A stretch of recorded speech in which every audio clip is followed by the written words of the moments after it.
போல் நம்ம பிரிச்சிடலாம். ஒன்று, வேறு வழியே இல்லை அப்படின்னு பாவம் செய்கிறவங்க. 2, இதை பண்ணாதான் இருக்கவே முடியும் அப்படின்னு பாவம் செய்கிறவங்க.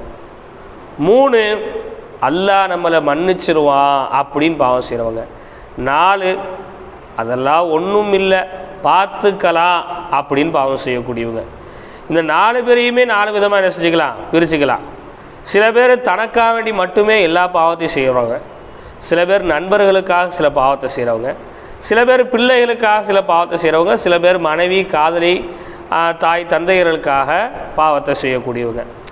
ஏதோ ஒரு நேரத்தில், ஏதோ ஒரு சூழ்நிலையில், ஏதோ ஒரு பாவங்கள் என்ன செஞ்சு போச்சு, நடந்து போச்சு. நடந்த இந்த பாவத்திற்கு அல்லாஹ்கிட்ட நாம் முழுமையான முறையில் தௌபா செய்யணும்.